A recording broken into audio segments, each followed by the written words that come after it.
Olá, tudo bem? Seja bem-vindo a mais uma edição do podcast Pensamentos Criativos, que é promovido pelo Instituto Cultural Ingá e é conduzido pelo Alan Gaitarosso e por mim, Miguel Fernando. No programa de hoje a gente vai conversar com um artista plástico de referência nacional e internacional, Paulo Ridolfi. Seja bem-vindo. Obrigado pelo convite. Estou feliz aqui. Legal. Paulo, vamos lá. Como é que você cai no mundo artístico de uma maneira sucinta? Como é que começa essa sua veia artística? São questões assim de dificuldades de relacionamento. E aí eu comecei a ficar mais introspectivo e pensar em coisas mais subjetivas. Eu não era do esporte, entendeu? Então eu vou me fechando no mundo da imaginação, das minhas fantasias. E tem também uma coisa que é muito importante falar. Eu venho de uma família classe média, branca, entendeu? Então que tinha espaço para isso. Hoje, ainda bem, tem os editais que faz com que outras pessoas que não tinham acesso, né, a esse tipo de informação, essa circulação de cultura, hoje é tranquilo, mas na minha época eu tive esse privilégio. E aí eu aproveitei esse momento para desenvolver meu trabalho com total liberdade, para não precisar ficar atendendo. Porque eu ouço muito falar de arte aqui, arte. Na verdade, é muito mais cultura do que arte. Uhum. E é muito mais ligado ao entretenimento mesmo. Eu acho que com o privilégio que eu tive, eu podia trabalhar a arte. Eu não precisava vender a ideia do que eu estava fazendo. Entendeu? E de que período que a gente está falando? Esse momento que você começa a se profissionalizar, início dos anos 80... Como é que é esse período? Início dos anos 80, eu me mudo para São Paulo, mas a ideia do profissionalismo assim, é meio louca, porque eu fazia trabalhos que eram precários, que eram trabalhos invendáveis. Então isso é muito lindo, é do jovem, de correr todos os riscos, assim. Risco nenhum também, ao mesmo tempo que eu te falei que eu tinha uma condição favorável, mas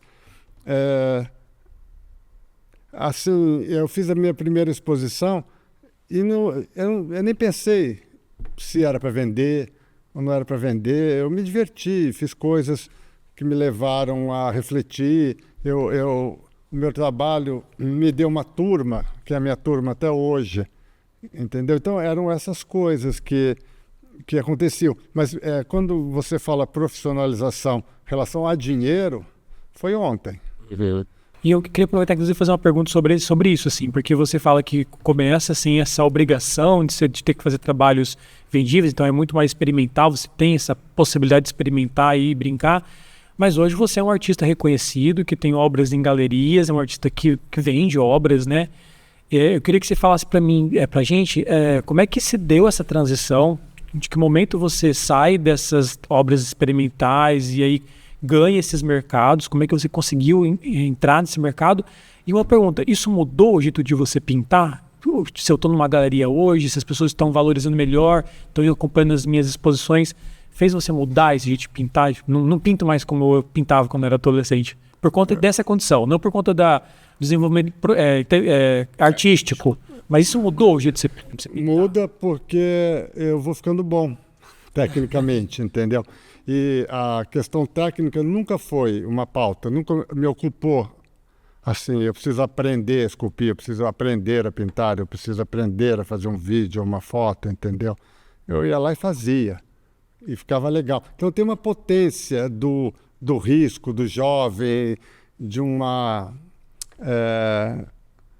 loucura, assim. Na FAAP eu era ouvinte, e eu já contei essa história para vocês, mas eu adoro. Eu tinha um professor, Nelson Lerner, que ele falava assim: você faz um trabalho, mostra para a mãe. Se ela curtir, você destrói. Não funcionou. Porque se você não avançou na conversa, você está parado. Você está fazendo trabalhos para a geração anterior. Então, eu fui levado por esse pensamento há muito tempo. E hoje, talvez até decepcione a vocês, mas eu não tenho mais a arte como um fim. Eu tenho a minha vida como um fim, entendeu? E o jovem, ele tem um idealismo. Eu vou mudar o mundo. Eu tinha isso. Eu vou mudar o mundo com o meu trabalho. Mas hoje eu quero que a minha vida seja legal.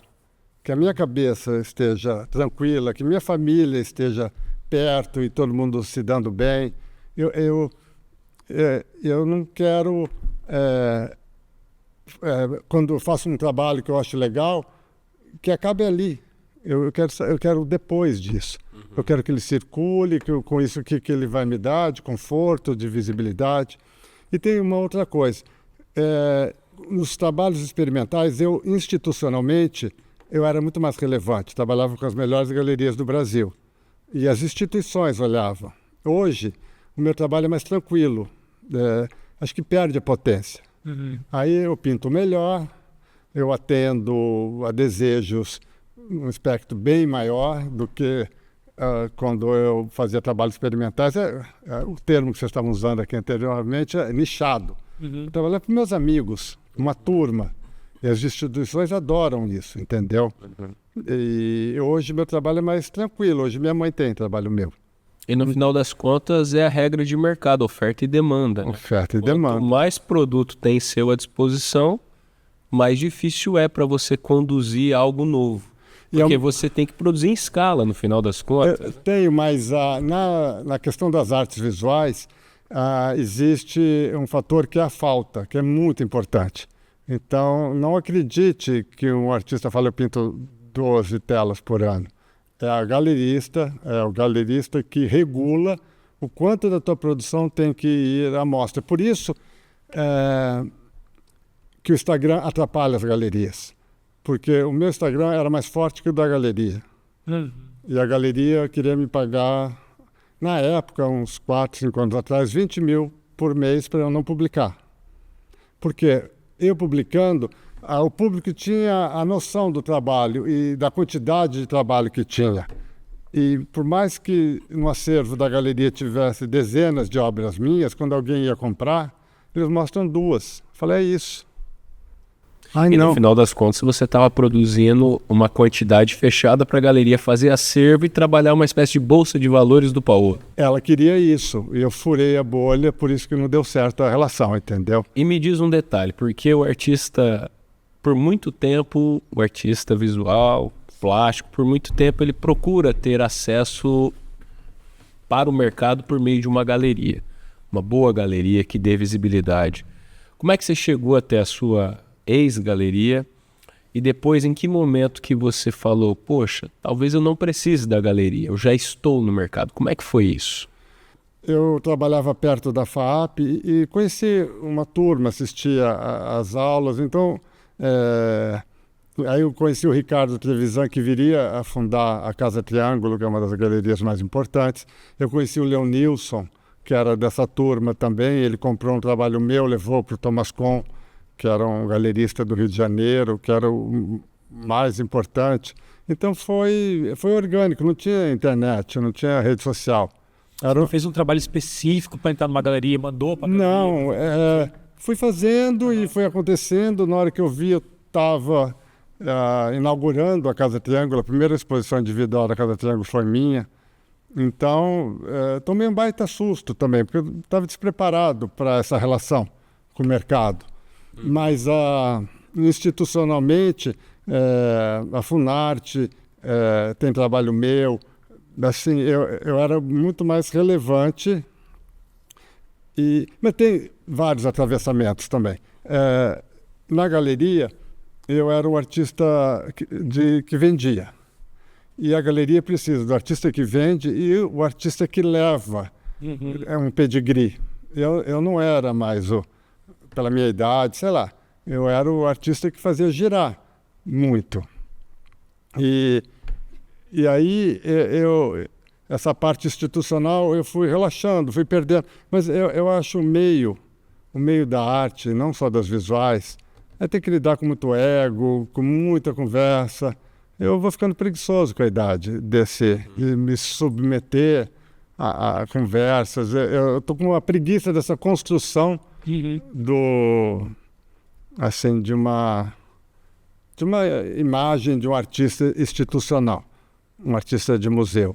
Mas mesmo que inconscientemente, talvez no passado nem tanto, mas atualmente mais, você sempre batalhou por um intercâmbio e não um bairrismo. Sim. Inclusive quando é criado o SMARC, o Seminário Maringaense de Arte Contemporânea, sempre tentando trazer exposições de fora para que a produção local se inspirasse nessas produções de relevância internacional.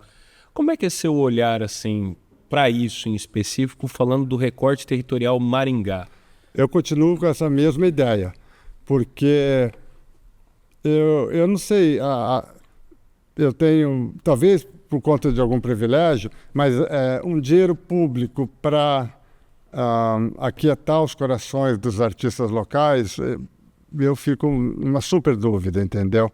Eu acho que tinha que trazer alguém que fosse referência para que os artistas locais falassem, uau, está acontecendo isso. Mas eu entendo também, existe toda uma economia criativa da cidade que gira um dinheiro, e tem os montadores, tem as pessoas que escrevem textos, e os agentes que ficam nas exposições, como que chama a parte educacional, né? Então, eu acho que isso é bastante importante. É uma visão muito particular minha de que eu acho que deveria gastar o dinheiro público local com esses atravessamentos de outros lugares.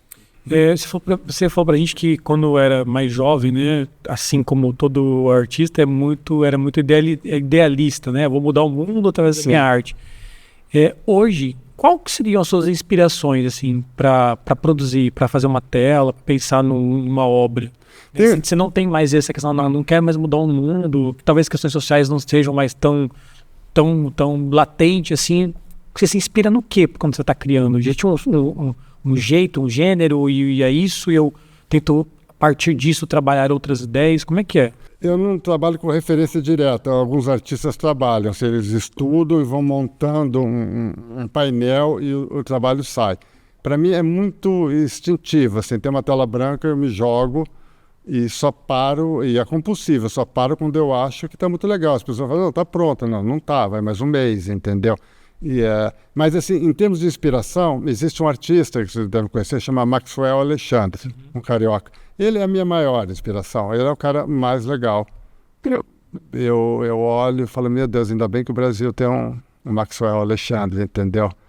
Porque ele quebra os paradigmas, eu acho o cara muito, muito legal. E como é que é a metodologia de concepção de uma obra? Tudo bem, você falou que você chega lá, olha um quadro em branco mas hoje você já tem um ajudante que faz a preparação da tela. Sim. Como é que funcionam os estágios de produção de uma obra? É o seguinte, é fácil chegar numa tela e me jogar, porque é como se fosse um livro. Ele já foi escrito milhares de páginas anteriores. A próxima tela é só uma decorrência da anterior. E a próxima, e a próxima, e a próxima. E está tudo encadeado, entendeu? Então, eu estou envolvido numa tela. Então a próxima ela já está aqui dentro também pronta para explodir para o mundo, entendeu? Então eu não tenho que repensar a arte a cada trabalho que eu vou. Eu só dou um passo de tudo que eu construí. Mas parece que tem momentos que você, talvez inconscientemente, desenha uma espécie de série. Sim. Natureza Morta, O Mágico. Aqui eu acho que eu estou escrevendo alguns livros ao mesmo tempo. Não é isso que eu ia dizer, entendeu? Né? São capítulos que se complementam, talvez, em um livro, é isso? Já está.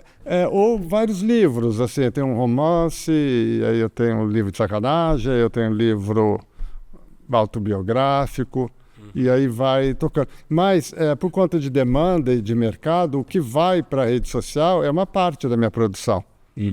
Você conhece meu ateliê, eu tenho outras coisas que vão acontecendo junto, né? E fale um pouco desse palhaço, né? Mágico / palhaço, eu não sei como é que você categoriza ele. Ele é um palhaço mágico, ele me lembra o Carlitos, ele me lembra o Pateta, ele me lembra o Mr. M, entendeu?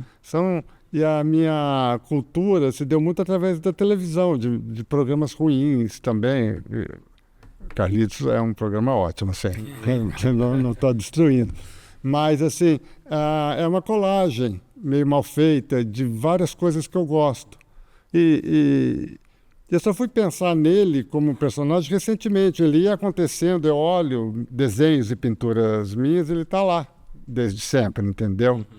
Eu acho que ele é um pouco formal, um pouco elegante até, mas um pouco desajeitado.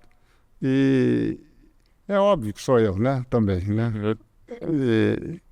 Mas eu não sei para onde ele vai e como eu te falei, tem um boneco, eu tenho um livro com imagens. Eu acho que uma hora eu publico, entendeu? Eu queria te fazer uma pergunta, porque assim, a gente tem uma... Perguntaram uma vez para Fernanda Montenegro se ela desse uma dica para quem está começando agora a fazer teatro. Qual é o conselho?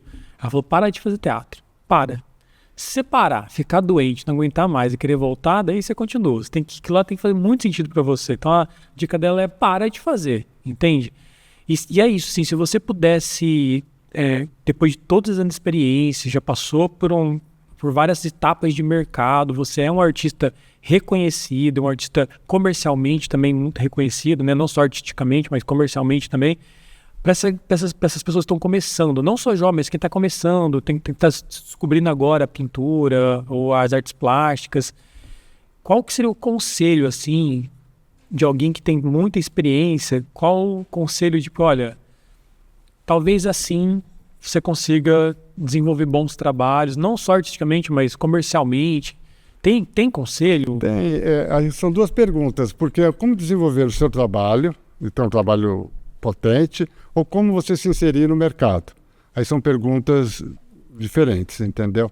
Para você ter um trabalho potente, preste atenção no mundo, seja curioso, não é sobre artes plásticas, é sobre tudo. É sobre a vida, sobre a Ucrânia, sobre o Parlamento Europeu, com a extrema-direita chegando. É sobre isso, entendeu? Sobre a Madonna em Copacabana.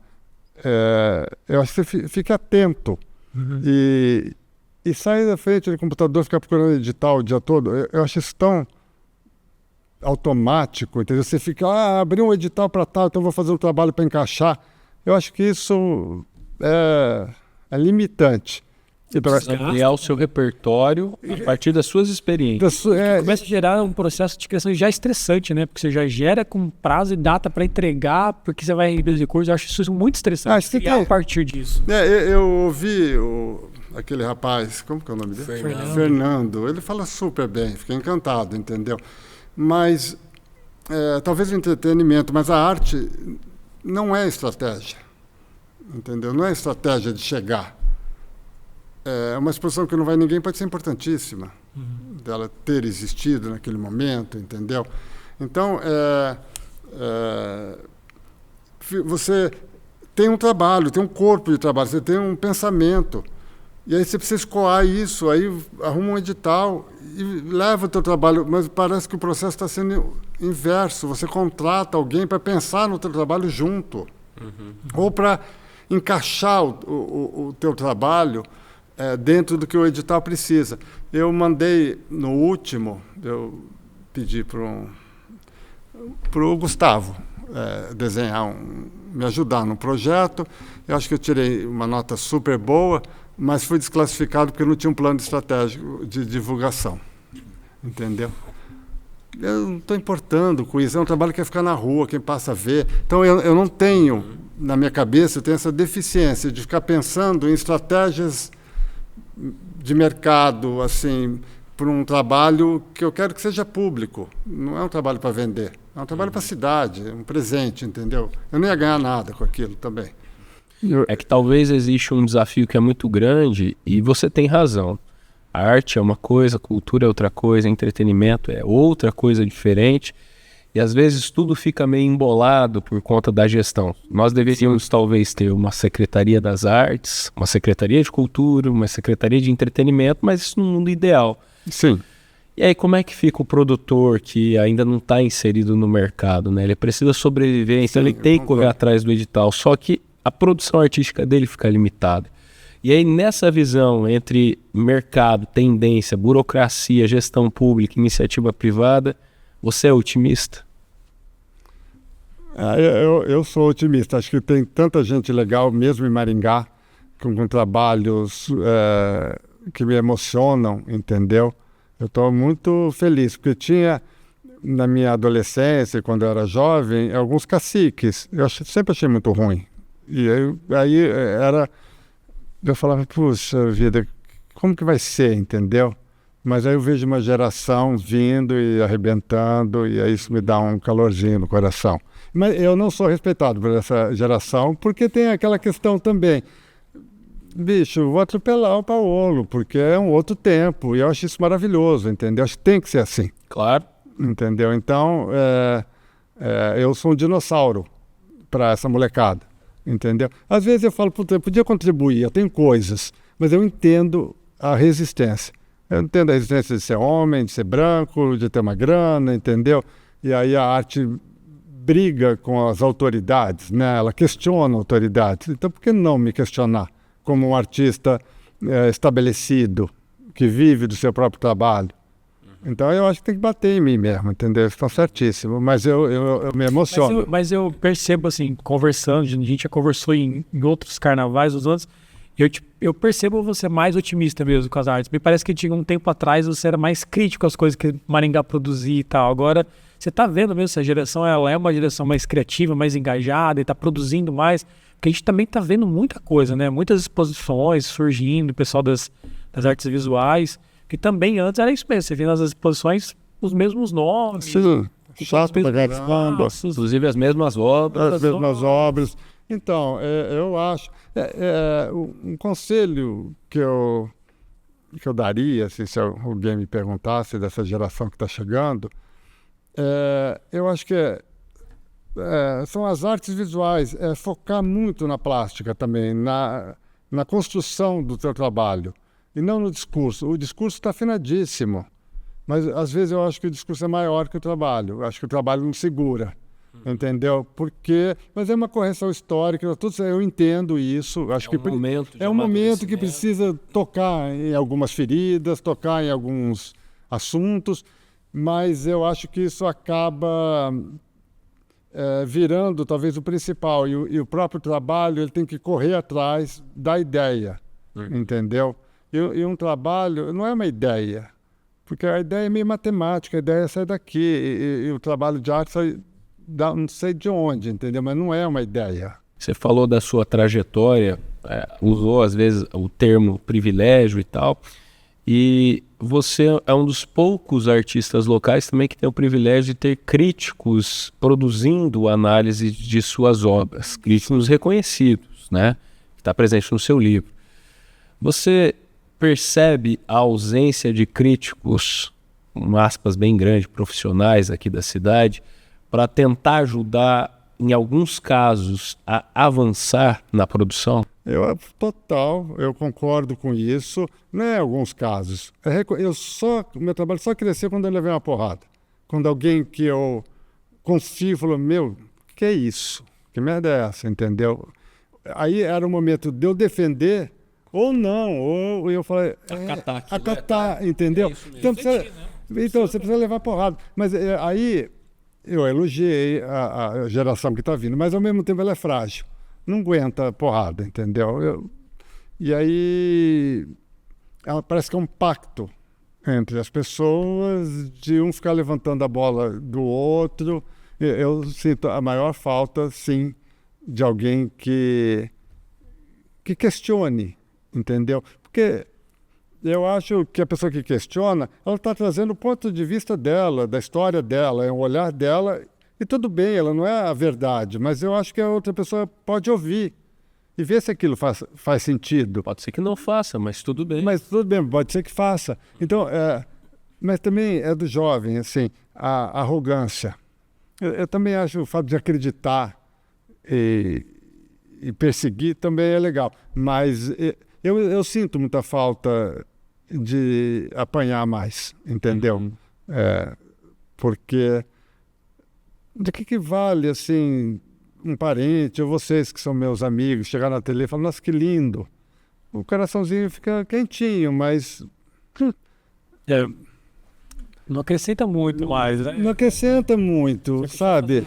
Você vai vender ou não vai vender? Eu acho as artes visuais um pouco ingratas, assim, no sentido de que com um artista que ganha esse reconhecimento, que tem um artista tal, porque assim, quando você tem um ator, por exemplo, que é famoso, mais prestigiado ele é, né? Mais caro é o cachê, mais as pessoas querem estar com ele, mais as pessoas querem trabalhar. Bailarina é a mesma coisa, bailarina, então quanto mais dança, pô, o cara dança lá, não sei onde. Pra mim, o artista plástico, ele é o inverso disso. Assim, a pessoa, quando é local, ela é pequena, ela é super valorizada, começa a crescer, daqui a pouco a pessoa começa a se desenvolver, começa a vender, começa a... Aí, Paulo, não, isso daí é muito comercial. Então, justamente. Virou, nossa. Eu acho isso muito ingrato, assim, porque depois que ganha esse status, assim, de uma pessoa, poxa, todo o Brasil reconhece, as pessoas querem comprar a obra. Que legal que é isso, né? Mas aí, eu tô falando opinião pessoal, né? Não tô dizendo que realmente existe um fato isso. Mas o que eu percebo é que daí esbarra em quem tá criando também. Mas não. Acho que dentro da classe das artes plásticas tem essa coisa, assim. Tem, Quando você se destaca, beleza. Não, já virou um outro patamar. Acho que no teatro tem uma irmandade que rola, às vezes. Eu estou sem meu técnico, sem pressa. Nas artes plásticas, não. Na música também. E na música também. É briga de foice, entendeu? E aí tem o quê? Tem uma coisa que é muito humana, que é minha também. A inveja, a disputa, entendeu? O reconhecimento, você quer que o teu trabalho seja relevante, é quando o outro trabalho é relevante, você fala, por que o meu não é, entendeu? Eu acho que tudo isso está valendo dentro do universo que eu trabalho. Eu acho que é ok, é humano. Eu acho que fingir aceitação, assim, é pior. Vai lá com a tua raiva também, vamos conversar. Você falou que hoje você, né, vive da produção artística, vive do trabalho que você produz. Você pensa em produzir até quando? Existe uma hora eu quero parar de fazer isso, acho que já deu, já coloquei na tela tudo que eu queria. Você já pensou sobre isso? Assim? Eu penso... Até quando eu vou fazer isso? Até quando isso vai fazer sentido para mim? E por que eu tô fazendo isso ainda? Por que? Penso nisso todo dia. Apesar de ter vindo numa família privilegiada, meu dinheiro acabou da família, entendeu? Assim, questões pessoais, assim. Então, eu preciso pintar para viver. E eu não tenho aposentadoria, não tenho nada. Eu não tenho uma previdência privada. Então, eu vou ter que trabalhar até o dia que eu conseguir, porque eu vivo disso. É muito difícil um artista, não só de Maringá, do Paraná, do Brasil, que vive da produção do trabalho. Porque os artistas, muitas vezes, eles são professores, eles estão nas instituições, têm outra fonte de renda. Ou tem uma credibilidade gigante que montam editais de exposições importantíssimas e vai... Eu vendo, eu vivo da venda da tela que eu produzo no meu ateliê. É uma coisa... Eu acho muito legal. É tipo um ofício, assim. Tem um sapateiro, eu sou pintor, tem o cara do açougue, tem o médico, entendeu? Eu sou um profissional que preciso estar trabalhando para poder bancar a minha vida e tudo que envolve. E como é que você pensa o futuro, então, a partir disso, né? Porque vai chegar um momento, obviamente, que você vai envelhecer, a mão já não vai corresponder e tudo mais. Você pensa em tentar transmitir esse conhecimento para que alguém dê sequência a este trabalho? Então, essa é a primeira pergunta, o futuro do Paulo. E você sempre transitou por outros elementos artísticos que você apresentava, né? Desde trabalho com ouro, a cerâmica. Você ainda tem algo que você pretende experimentar que ainda não experimentou? Então, o meu desejo de construir coisas, ele não se esgota, ele está sempre aí. Para mim, não é nunca, que chato, eu vou pintar. Que delícia que minha vida é isso, entendeu? Eu só acho que não é mais o fim, é um meio, mas eu sou super motivado para trabalhar. E como que vai ser meu futuro? Essa é uma pergunta que eu acordo à noite pensando nisso. Meu Deus, como que eu vou viver? Até quando eu vou conseguir, entendeu? bancar a minha vida com o meu trabalho. Mas eu acho que assim, a mão... Eu não sou muito ligado na técnica, assim. Um desenho torto, ele pode ser potente pra caramba, entendeu? Uma escultura de argila que não está bem acabada, ele pode ser um bom trabalho. Então, essa parte física da incapacidade de construir um trabalho não existe na minha cabeça. Eu acho que eu vou lá e dou conta. Saia do jeito que sair, se ele for potente, ele vai ter lugar no mundo. E buscar outros elementos, ainda tem algo que você pretende experimentar, não experimentou até agora? Eu gosto muito da parte gráfica, assim. Eu já experimentei, já ilustrei uns livros, você sabe, mas eu queria ter mais tempo para isso. Eu adoro ilustração. Que acaba precisa de tempo para você estudar o que você vai Justamente. responder com uma ilustração num livro, por exemplo. Justamente. E aí tem dois tipos, tem dois caminhos para a ilustração.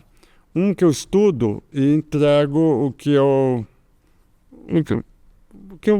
entendi daquilo, entendeu? E tem um que eu não estudo, entendeu? E que eu acho que cria ruídos e confusões. E aí esse eu acho mais legal. E o espectador tem que juntar essas duas coisas. E aí vira uma terceira, entendeu? Que você não entregou.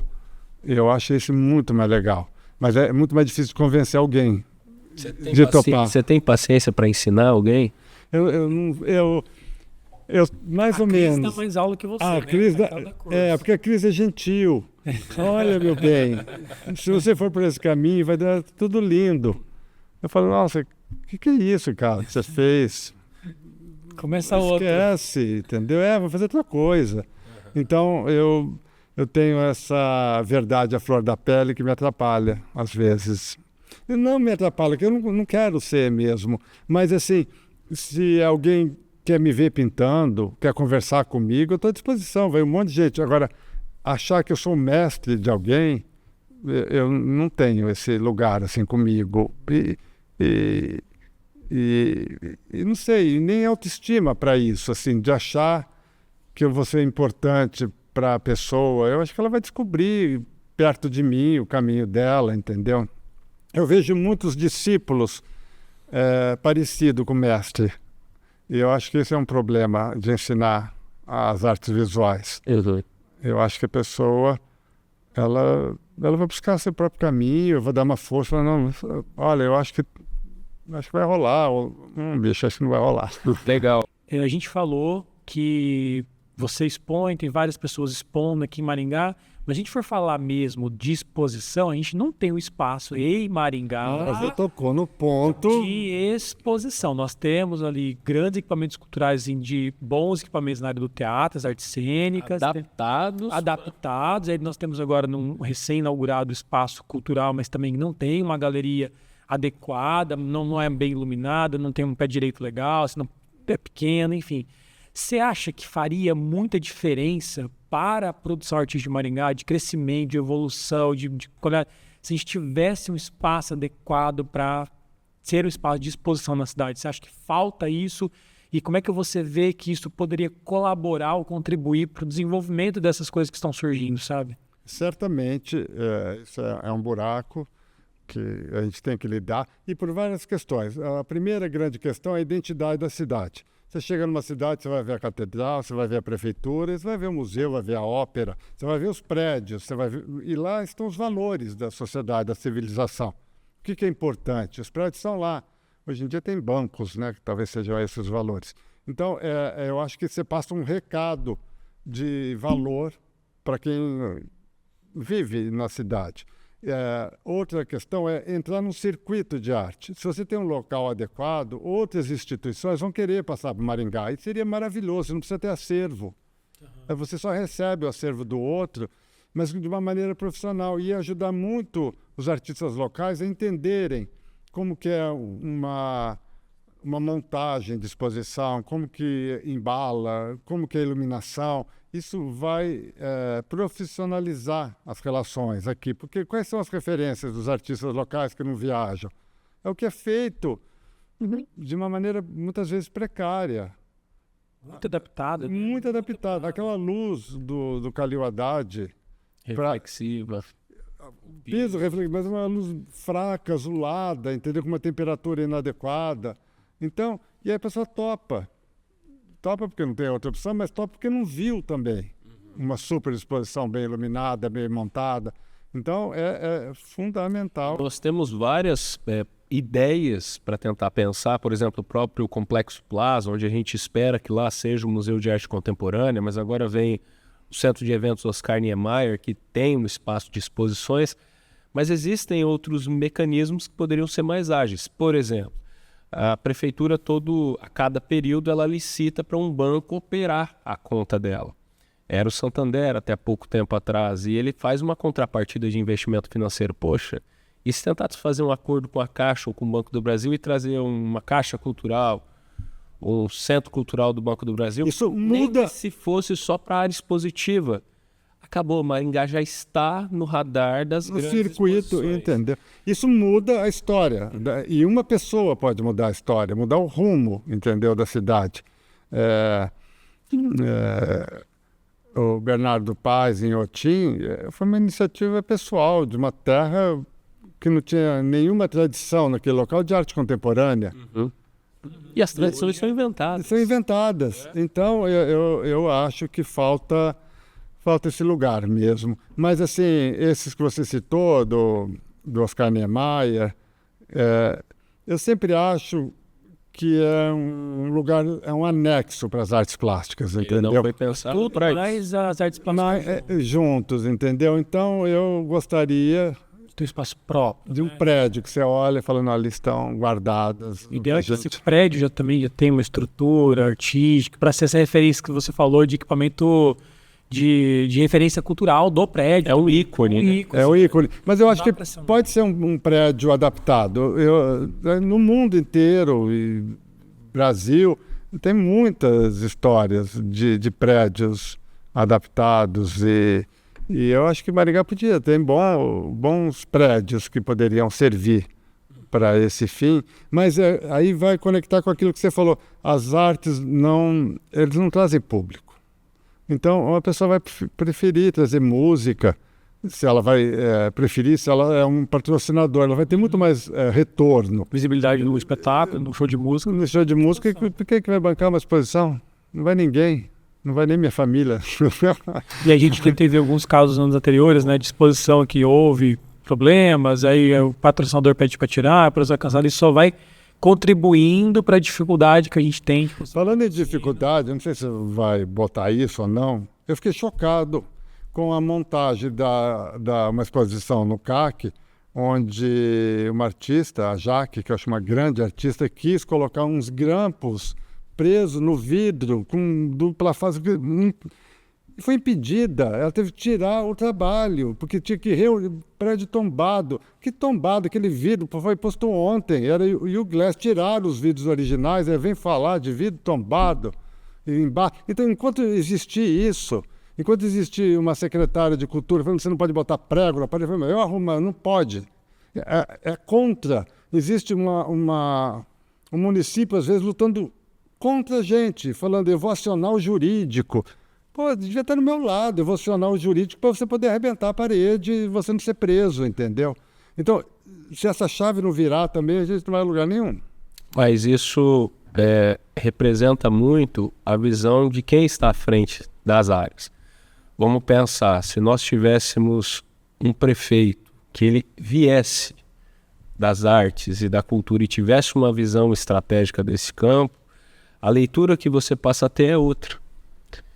O que a gente tem são prefeitos e gestores que transitam em alguma área ou que gostam. E aí ele está defendendo, avançou bem, legal.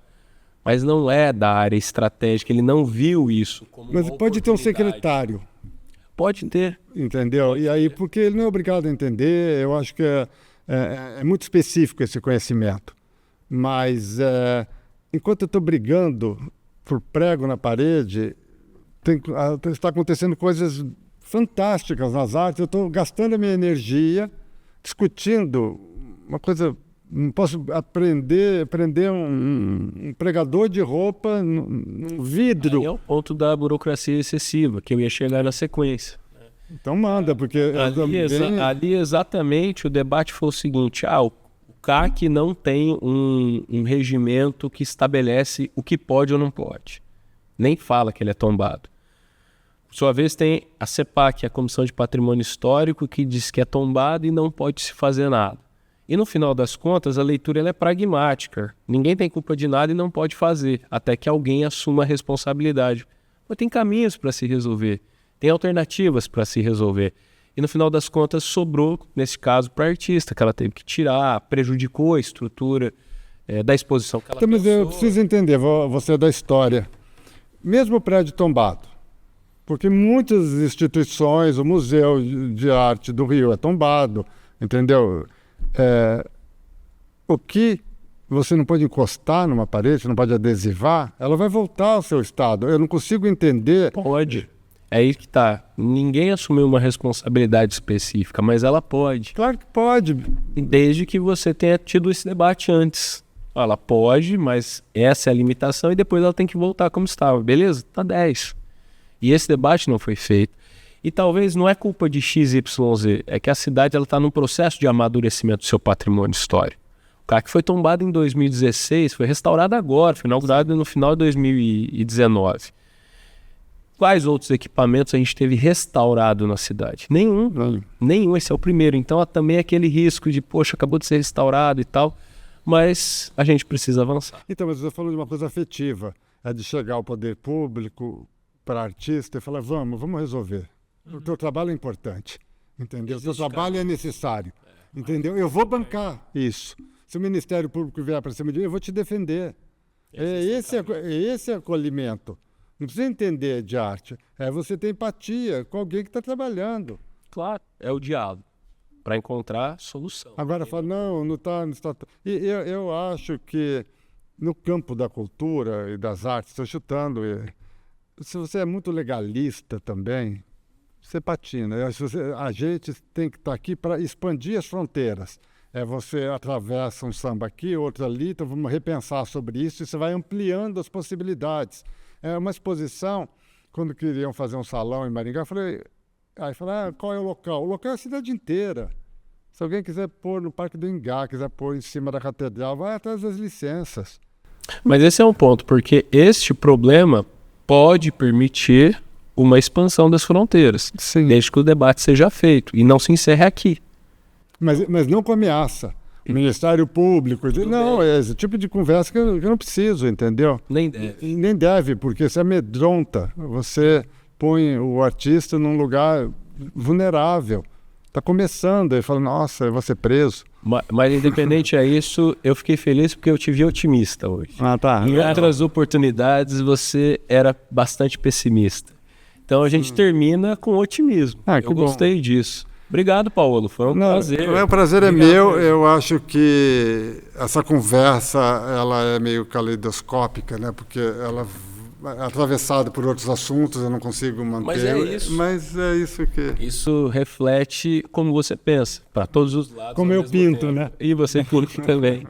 Valeu, Paulo. Obrigado. Valeu. E também obrigado você que nos acompanhou em mais uma edição deste podcast do Instituto Cultural Ingá. Um abraço e até a próxima. Tchau, tchau.